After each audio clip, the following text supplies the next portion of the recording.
Welcome to online classes.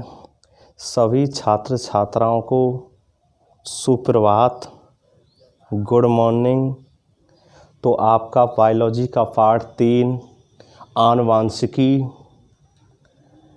और आनुवांशिकी में जो कि एक महत्वपूर्ण पार्ट है आपका 4 अंक का है, आनुवांशिकी जेनेटिक्स। इसकी पिछली क्लासों में मैंने आपके लिए संकर पूर्वज संकरण और संकर पूर्वज संकरण के 2 प्रकार, बाह्य संकरण जिसको आउटक्रॉस कहते हैं और परीक्षण संकरण जिसको हम टेस्ट क्रॉस के नाम से जानते हैं, इसके बारे में समझाया था। दोस्तों आज अगली क्लास में मैं आपको इस क्लास में स्वतंत्र अपव्यूहन के नियम के बारे में बता रहा हूँ। स्वतंत्र अपव्यूहन का नियम, तो ध्यान देना दोस्तों, स्वतंत्र अपव्यूहन का नियम यानी ग्रेगर जॉन मेंडल ने आनुवांशिकता के कितने नियम दिए थे? 3।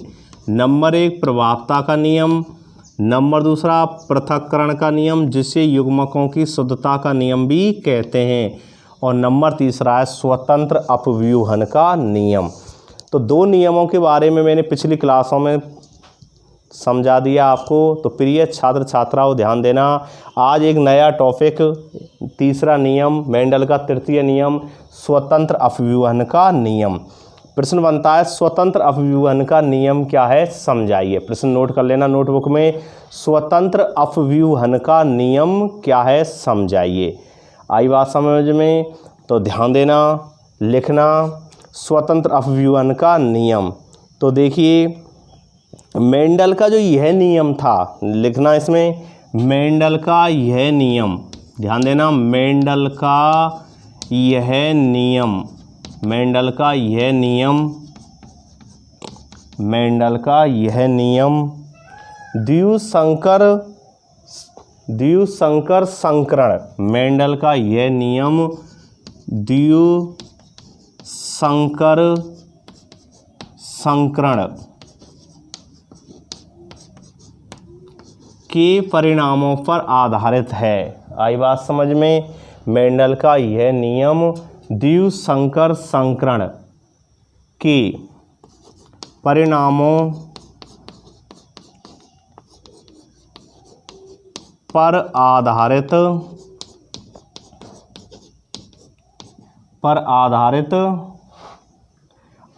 है। मेंडल का यह नियम द्विसंकर संकरण के परिणामों पर आधारित है।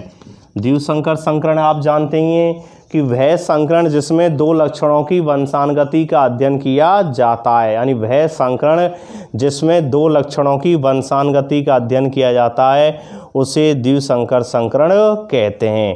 तो आपने देखा प्रभावता का नियम और पृथक्करण का नियम, ये दोनों नियम एक संकर संकरण पर आधारित हैं, जबकि मेंडल का जो तृतीय नियम है ये द्विसंकर संकरण पर आधारित है। तो देखिए प्रिय छात्र छात्राओं, प्रश्न कभी कभी ये भी आ जाता है, ध्यान देना, कि मेंडल के किस नियम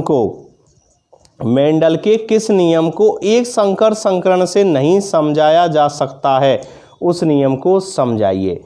प्रश्न पर गौर देना, मेंडल के किस नियम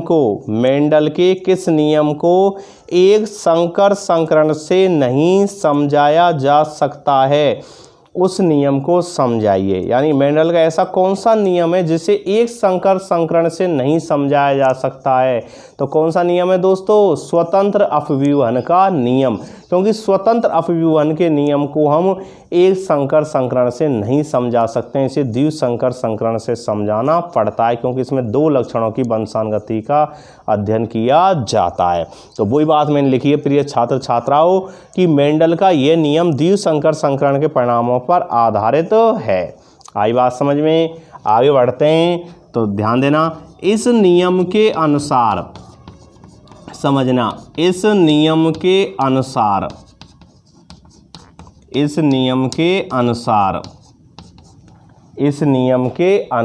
ध्यान देना, इस नियम के अनुसार यदि 2 या 2 से अधिक, इस नियम के अनुसार, इन्वर्टर कॉमा हम लिख लेना इस बात को, यदि 2 या 2 से अधिक इस नियम के अनुसार दो या दो से अधिक, दो या दो से अधिक, इस नियम के अनुसार दो या दो से अधिक विपर्यासी लक्षणों वाले, कौन से प्रिय छात्र छात्राओं? विपर्यासी। और विपर्यासी का शाब्दिक अर्थ होता है विपरीत। क्या होता है? विपरीत। क्या होता है? विपरीत। तो विपर्यासी लक्षणों वाले, विपर्यासी लक्षणों वाले पौधों के मध्य, विपर्यासी लक्षणों वाले पौधों के मध्य संकरण कराया जाता है। इस नियम के अनुसार यदि दो या दो से अधिक विपर्यासी लक्षणों वाले पौधों के मध्य संकरण कराया जाता है। क्या कराया जाता है? संकरण कराया जाता है। ध्यान देना, समझना, संकरण कराया जाता है। आ रही बात समझ? यदि दो या दो से अधिक विपर्यासी लक्षण वाले पौधों के मध्य में संकरण कराया जाता है तो इन लक्षणों का ध्यान देना, तो इन लक्षणों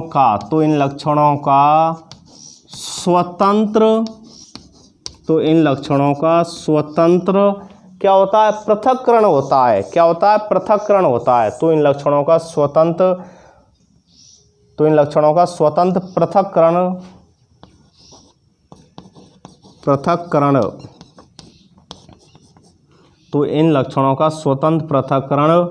हो जाता है। तो इन लक्षणों का स्वतंत्र पृथक्करण हो जाता है। आई बात में एक लक्षण और ध्यान देना, और एक लक्षण की इसमें लिख लेना, और एक लक्षण की वंशानुगति का, और एक लक्षण की वंशानुगति का आई बात समझ में? तो इन लक्षणों का स्वतंत्र पृथक्करण हो जाता है और एक लक्षण की वंशानुगति का दूसरे लक्षण की वंशानुगति पर कोई प्रभाव नहीं पड़ता है। आई बात समझ? एक लक्षण की वंशानुगति दूसरे को प्रभावित नहीं करती है। आई बात समझ? एक लक्षण की वंशानुगति दूसरे लक्षण को प्रभावित नहीं करती है। आई बात? दूसरे को प्रभावित नहीं करती है। नोटबुक में नोट करना, प्रभावित नहीं करती है। इसलिए इसे स्वतंत्र अपव्यूहन का नियम कहते हैं। इसलिए इसे स्वतंत्र अपव्यूहन का नियम कहते हैं। आई बात समझ में? तो फिर यह छात्र एवं छात्राओं ध्यान देना, इसलिए इसे स्वतंत्र अपव्यूहन का नियम कहते हैं। तो मैं बता रहा हूँ मेंडल का तृतीय नियम, जो स्वतंत्र अपव्यूहन का नियम। तो ध्यान देना डेफिनेशन पर, शुरुआत मैंने की है इसकी, एक बार और गौर दो कि मेंडल का यह नियम द्विसंकर संकरण के परिणामों पर आधारित है। इस नियम के अनुसार यदि दो या दो से अधिक, इस नियम के अनुसार यदि दो या दो से अधिक, कितने लक्षण लेते हैं? दो या दो से अधिक विपर्यासी लक्षणों वाले पौधों के मध्य संकरण कराया जाता है तो इन लक्षणों का स्वतंत्र पृथक्करण हो जाता है। इसका मतलब कि एक लक्षण की वंशानुगति दूसरे को प्रभावित नहीं करती, इसलिए इसे स्वतंत्र अपव्यूहन का नियम कहते हैं। आई बात समझ दोस्तों? यानी एक लक्षण की वंशानुगति का दूसरे लक्षण की वंशानुगति पर कोई प्रभाव नहीं पड़ता है। यानी जो लक्षण है वो स्वतंत्र हो जाते हैं, पृथक स्वतंत्र रूप में प्रकट हो जाते हैं। आई बात समझ? इसलिए इसे पृथक्करण के नियम के नाम से जानते हैं। आई बात समझ? प्रयोग से समझिए, ध्यान देना, प्रयोग बहुत महत्वपूर्ण समझना कि जब मटर के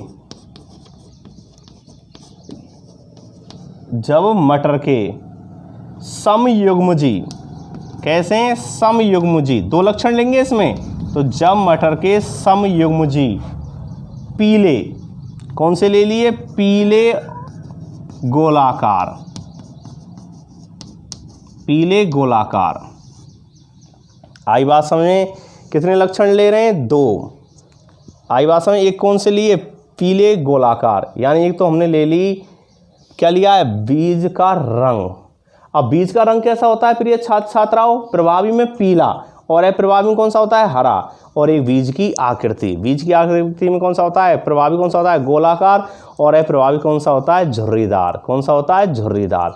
तो दो लक्षण ले रहे हैं इसमें, क्योंकि परिभाषा में देखिए दो या दो से अधिक विपर्यासी लक्षणों वाले पौधों के मध्य में, तो कितने लक्षण लिए जा रहे हैं इसमें प्रिय छात्र छात्राओं, दो लिए जा रहे हैं। कितने लक्षण लिए जा रहे हैं, दो। तो नंबर एक लक्षण कौन सा लिया हमने, बीजों की क्या लिया, बीजों का रंग। और बीजों का रंग कितने होते हैं प्रकार, प्रभावी में कौन सा होता है, पीला, और अप्रभावी में कौन सा होता है, अप्रभावी में होता है हरा। इसी प्रकार बीज की आकृति, तो बीज की आकृति में क्या होता है, गोलाकार, और दूसरा कौन सा होता है, झुर्रीदार। गोलाकार कैसा है, प्रभावी, और झुर्रीदार कैसा है, अप्रभावी।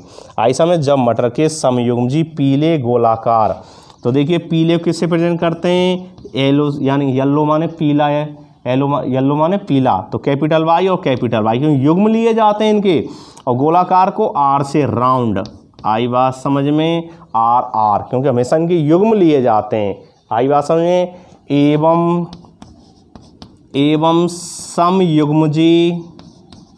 एवं समयुग्मजी हरे झुर्रीदार। कैसे भाई प्रिय छात्र छात्राओं, क्योंकि अप्रभावी हैं, हरे और झुर्रीदार। तो जो कैपिटल अक्षर से जिनको हम प्रेजेंट करते हैं, मैंने पहले नियमों में बताया, कैपिटल में पीले किससे करते हैं, वाई से, गोलाकार किससे करते हैं, आर से, और युग्म लिए जाते हैं, इन्हीं के स्मॉल लेटर से इनको प्रेजेंट करते हैं, प्रदर्शित करते हैं। तो किससे प्रेजेंट करेंगे, हरे झुर्रीदार को, स्मॉल वाई, स्मॉल आर। वैसे हरे की मीनिंग इंग्लिश में ग्रीन होती है, जी होती है, लेकिन यहाँ पर ग्रेगर जॉन मेंडल ने जो था, जो कैपिटल प्रभावी जो लक्षण हैं उनको जिससे प्रेजेंट करते हैं अंग्रेजी वर्णमाला के जिन अक्षरों से, उन्हीं के स्मॉल लेटर से अप्रभावी लक्षणों को क्या किया जाता है, प्रदर्शित किया जाता है। तो देखो यहाँ पर प्रभावी लक्षण कौन सा है, पीला और गोलाकार। ये बीज का रंग और बीज की आकृति, दो विपर्यासी लक्षण लिए। आई बात समझ में, दो विपर्यासी लक्षण लिए हैं हमने। आई बात समझ में, दो विपर्यासी जब लक्षण लिए हैं हमने, और वहाँ पर भी क्या है, प्रभावी में हरे और झुर्रीदार। तो देखिए प्रभावी में पीले किससे प्रेजेंट करते हैं, वाई से, और गोलाकार को आर से, हरे को स्मॉल वाई से प्रेजेंट करेंगे, झुर्रीदार को स्मॉल आर से। आई बात समझ में। पौधों के मध्य, आ रही बात समझ में, पौधों के मध्य संकरण कराया जाता है, पौधों के मध्य संकरण कराया जाता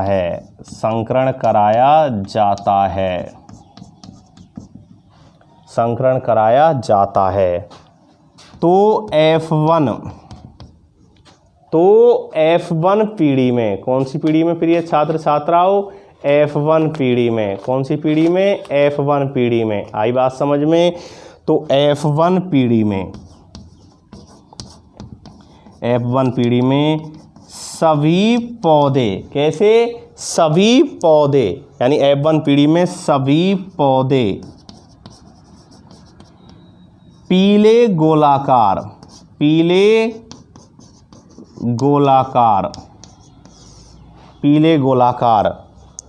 आई बात समझ, पीले गोलाकार, यानी पीले गोलाकार बीज प्राप्त होते हैं, यानी बीज वाले।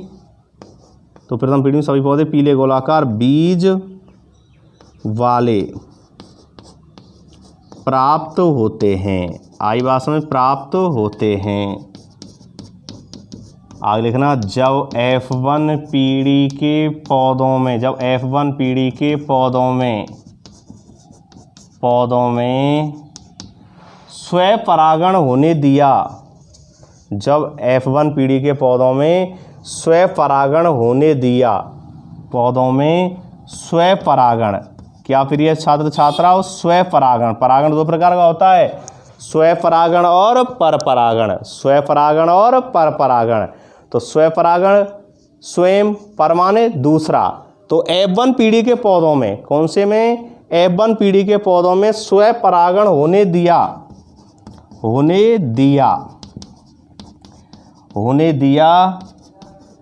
तो F2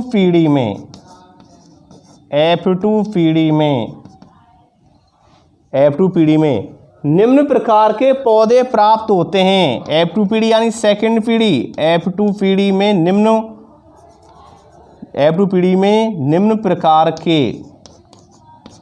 निम्न प्रकार के पौधे प्राप्त होते हैं। निम्न प्रकार के पौधे प्राप्त होते हैं जिन्हें चेकर बोर्ड की सहायता से दर्शाया गया है। चेकर बोर्ड पनेट नामक वैज्ञानिक ने दिए थे। पनेट क्या था? पनेट एक वैज्ञानिक था, उन्होंने दिए थे। जिन्हें चेकर बोर्ड की सहायता से समझाया गया है। जिन्हें चेकर बोर्ड की सहायता से समझाया गया है या दर्शाया गया है, एक ही बात है। आई बात समझ दोस्तों? तो ध्यान देना, दोबारा समझना। स्वतंत्र अभिव्यवन का नियम और स्वतंत्र अभिव्यवन का जो नियम होता है, यह नियम यानी मेंडल का यह नियम द्विसंकर संकरण के परिणामों पर आधारित है। इस नियम के अनुसार यदि दो या दो से अधिक विपर्यासी लक्षण वाले पौधों के मध्य में संकरण कराया जाता है तो इन लक्षणों का स्वतंत्र पृथक्करण हो जाता है, यानी एक लक्षण की वंशानुगति का दूसरे लक्षण की वंशानुगति पर कोई प्रभाव नहीं पड़ता है, इसलिए स्वतंत्र अभिव्यवन का नियम कहते हैं। प्रयोग: जब मटर के समयुग्जी पीले गोलाकार, पीले किससे वर्णन करते हैं? कैपिटल वाई, गोलाकार को स्मॉल आर एवं समयुग्जी हरे झुर्रीदार यानी स्मॉल आर पौधों के मध्य में संकरण कराया जाता है तो F1 पीढ़ी में सभी पौधे कैसे प्राप्त होते हैं? पीले गोलाकार। कैसे प्राप्त होते हैं? पीले गोलाकार। और जब इनमें स्वपरागण होने दिया जाए तो F2 पीढ़ी में निम्न प्रकार के पौधे प्राप्त होते हैं जिन्हें चेकर बोर्ड की सहायता से दर्शाया गया है। चेकर बोर्ड जिसको हम पनेट विधि के नाम से भी जानते हैं। पनेट वर्ग, एक पनेट नामक वैज्ञानिक हुआ था, इन्होंने सबसे पहले इसको खोजा था। आई बात समझ में? तो यह नियम द्विसंकर संकरण पर क्या है? आधारित है। और द्विसंकर संकरण जानते हैं प्रिय छात्र छात्राओं कि वह संकरण, बहुत अच्छी डेफिनेशन मैंने पहले भी बताई, तो प्रिय छात्र छात्राओं ध्यान देना, वह संकरण जिसमें दो लक्षणों की वंशानुगति का अध्ययन किया जाता है उसे द्विसंकर संकरण कहते हैं। क्या कहते हैं? उसे द्विसंकर संकरण कहते हैं। तो देखिए चेकर बोर्ड की सहायता से हम इसको क्या कर रहे हैं? सिद्ध कर रहे हैं। तो देखिए हमने कितने लक्षण लिए? दो। एक लिए पीले और गोलाकार, यानी हमने पादप के दो प्रकार के लक्षणों का चुनाव किया। नंबर एक ध्यान देना, नंबर एक हमने क्या लिया? बीज का रंग। अब बीज के रंग के कितने लक्षण होते हैं? दो। प्रभावी लक्षण कौन सा है? पीला। अप्रभावी लक्षण कौन सा है? अप्रभावी लक्षण होता है उसका हरा। और दूसरा चुना हमने बीज की आकृति, और बीज की आकृति के आधार पर प्रभावी लक्षण कौन सा है मटर के पौधे में? गोलाकार। और अप्रभावी लक्षण कौन सा है? झुर्रीदार। कौन सा है दोस्तों? झुर्रीदार। आई बात समझ? क्योंकि आप जानते हैं मटर के पौधे में 34 प्रकार के विपर्यासी लक्षण पाए जाते हैं। कितने प्रकार के? 34 प्रकार के। लेकिन ग्रेगर जॉन मेंडल ने जो अपने प्रयोग थे वो 7 प्रकार के लक्षणों पर किए थे। अपने प्रयोगों के लिए कितने लक्षणों को चुना था? 7। कितने? 7। और मटर का जो वनस्पतिक नाम है वो है पाइसम सैटाइवम। तो हमने क्या लिए प्रिय छात्र छात्राओं? पीले गोलाकार। और इधर ले लिए हमने हरे झुर्रीदार। कौन से ले लिए? हरे झुर्रीदार। अब देखिए युग्म लिए जाते हैं, capital Y, small R, capital यानी कैपिटल वाई और कैपिटल आर। आई बात समझ में? और इन्हीं के स्मॉल लेटर से प्रेजेंट कर देना है हमें। वही बात आ गई ना, पीले गोलाकार और हरे झुर्रीदार पौधों के मध्य में संकरण कराया जाता है। तो देखिए संकरण हो रहा है तो युग्मक तैयार हो रहे हैं। युग्मक में देखिए जब दोनों एक जैसे होते हैं तो केवल एक अक्षर लेते हैं। दोनों वाई हैं तो क्या लेंगे? एक वाई। दोनों आर हैं तो क्या लेंगे? एक आर। आई बात समझ? इधर स्मॉल वाई स्मॉल आर। और दोनों में जब संकरण कराते हैं तो F1 पीढ़ी में, प्रिय छात्र छात्राओं ध्यान देना, तो F1 पीढ़ी में जो पौधे होते हैं यानी capital Y small Y, capital R small R, आई बात समझ में। तो F1 पीढ़ी कौन सी पीढ़ी प्राप्त हो गई? F1 पीढ़ी। और F1 पीढ़ी में सभी पौधे कैसे प्राप्त होते हैं? पीले गोलाकार, यानी कैपिटल वाई किसको प्रेजेंट करती है दोस्तों? पीले को। और कैपिटल आर किसको प्रेजेंट करती है? गोलाकार को। तो कैसे हो गए? पीले गोलाकार। कैसे हो गए दोस्तों? पीले गोलाकार। आई बात समझ में? बहुत महत्वपूर्ण टॉपिक। तीसरा नियम चल रहा है ग्रेगर जॉन मेंडल का स्वतंत्र अभिव्यूहन का नियम। आई बात समझ में? तो स्वतंत्र अभिव्यूहन के नियम में हमने पीले गोलाकार और हरी झुर्रीदार, ये क्या हो गई अपने पी पीढ़ी, जिनको हम जनक पीढ़ी के नाम से भी जानते हैं। तो प्रिय छात्र छात्राओं दोस्तों यहाँ पर लिख लेना जनक पीढ़ी। युग्मक तैयार हो गए। तो देखो यहाँ पीले को क्यों युग्म समयुग्म जी लिए जाते हैं, तो दोनों कैपिटल वाई स्मॉल आर, यहाँ पर स्मॉल स्मॉल, और कैसे हो गए? स्मॉल आर, यहाँ स्मॉल वाई और स्मॉल आर। आई बात समझ दोस्तों? अब देखिए F1 पीढ़ी में सभी पौधे कैसे प्राप्त हो गए? पीले गोलाकार, यानी विषम युग्म जी हैं। कैसे हैं ये? विषम युग्म जी। साइंस की भाषा की बात करूं तो कैसे हो गए? विषम युग्म जी। क्या युग्म समान हैं? नहीं हैं। तो कैसे हैं? विषम युग्म जी। अब इनमें क्या कराएं? स्वपरागण कराएं। क्या कराएं? स्वपरागण। तो जब स्वपरागण कराते हैं तो युग्मक तैयार किए जाते हैं। तो देखिए स्वपरागण कराने पर मैं युग्मक तैयार कर रहा हूं। तो देखिए इस वाई का गुणा, वाई किसको प्रेजेंट कर रही है? बीज के रंग को। और बीज का रंग कैसा है यहाँ पर प्रिय छात्र छात्राओं? कैसा है यहाँ पर बीज का रंग? पीला लिया है प्रभावी लक्षण। तो इसका गुणा इन दोनों से, यानी स्मॉल आर से भी और स्मॉल कैपिटल आर से भी। तो वाई का गुणा पहले कैपिटल आर से करो। तो देखिए कैपिटल वाई कैपिटल आर। आई बात समझ में? आई बात समझ में? इस तरह कैपिटल वाई और कैपिटल आर। अब इसका गुणा इससे करो तो क्या प्राप्त होगा?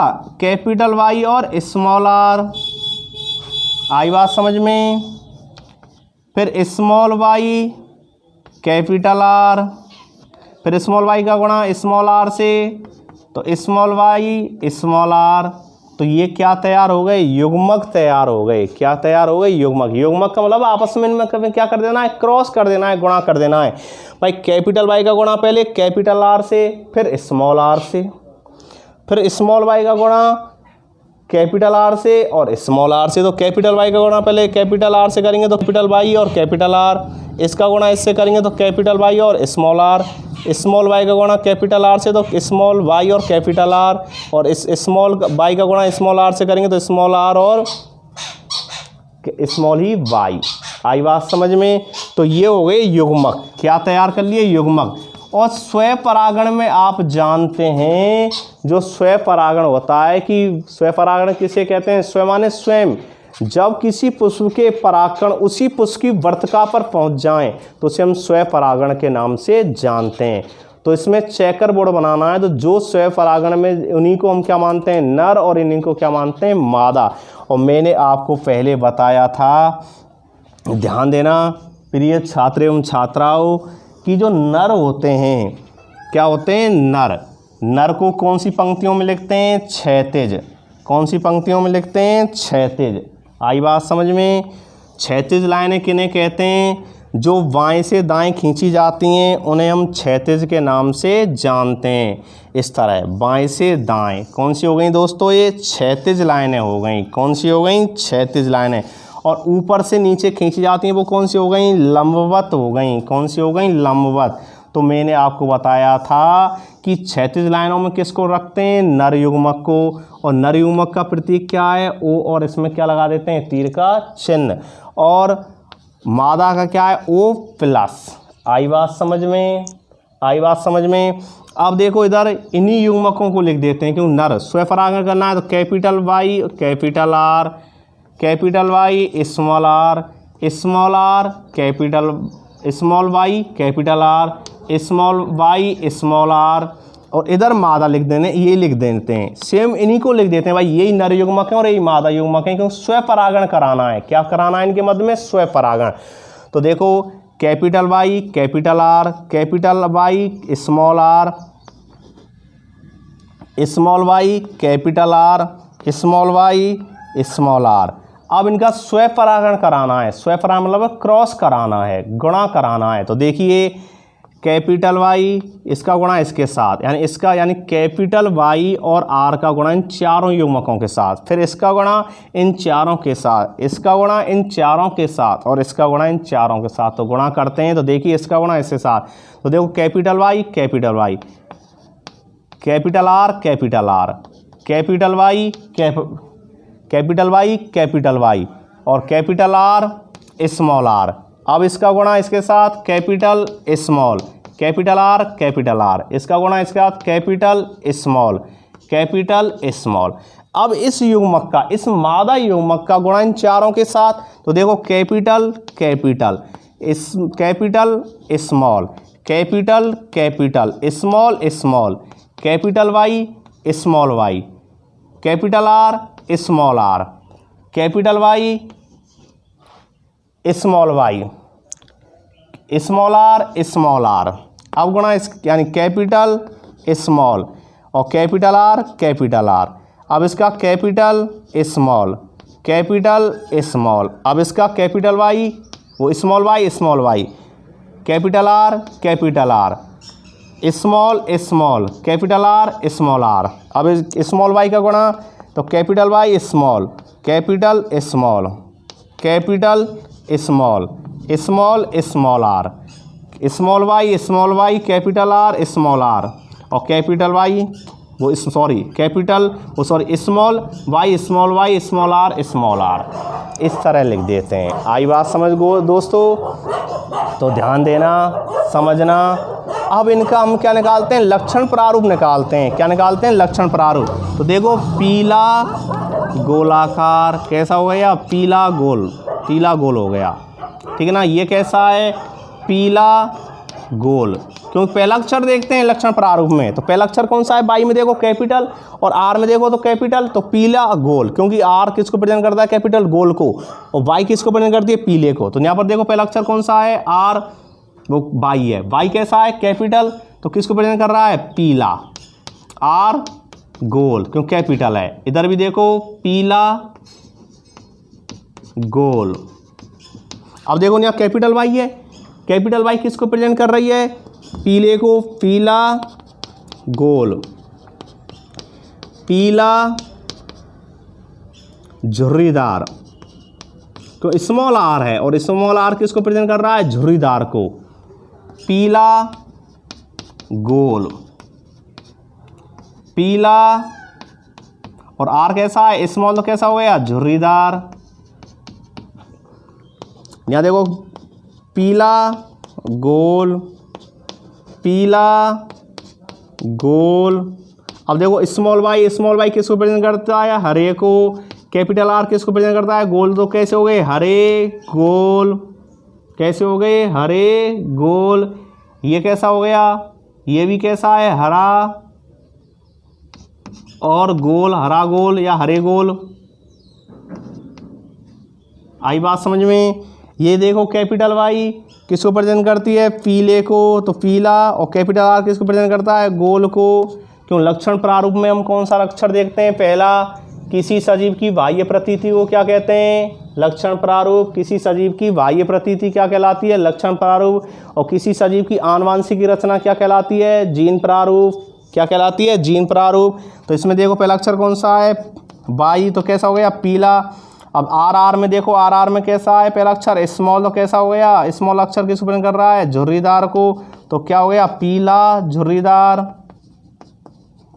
पीला झुर्रीदार। और ये किसको? हरा गोलाकार,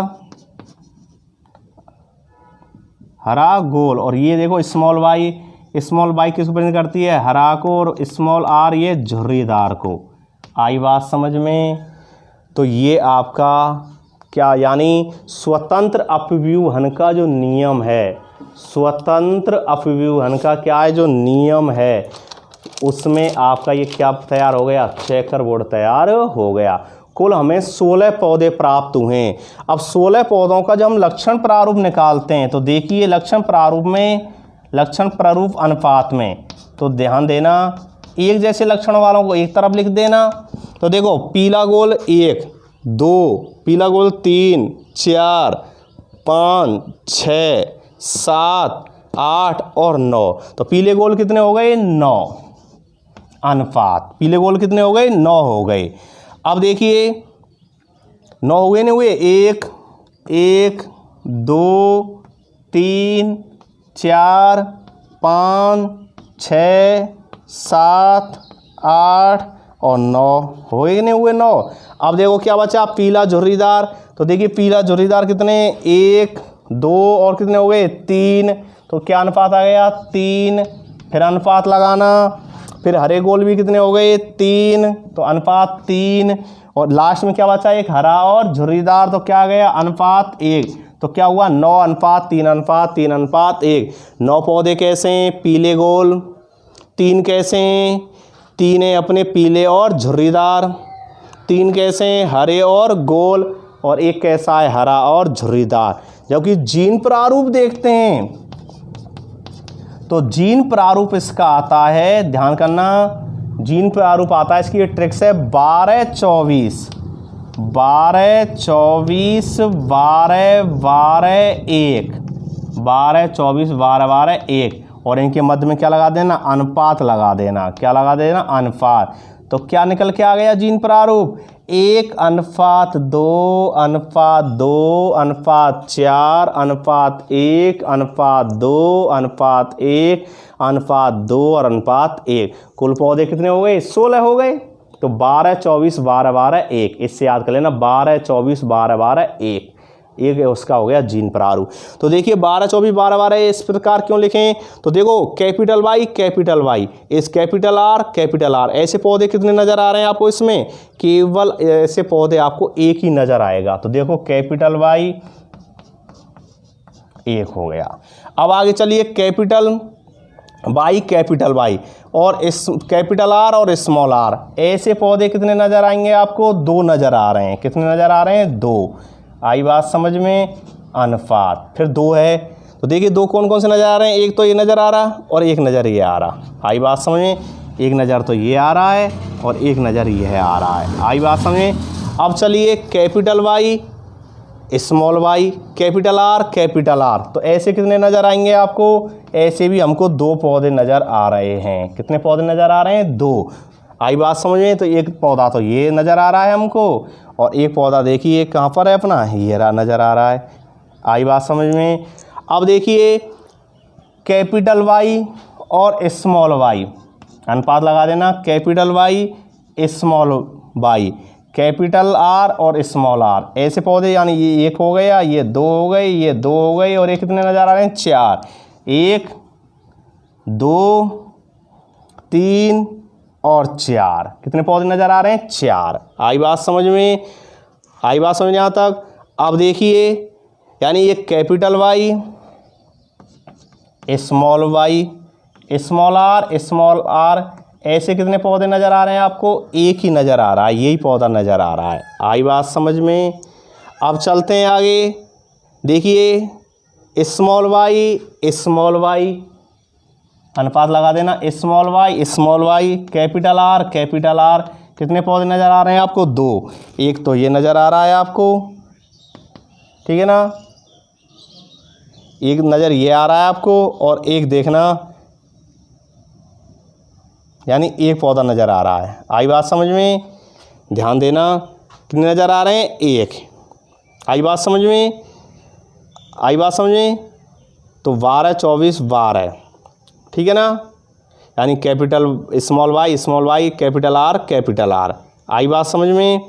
अब देखिए आगे चलते हैं, ध्यान देना, समझना, बहुत महत्वपूर्ण बात, यानी 12 24 12 अनुपात। अब देखिए capital Y, small small Y, capital R small are.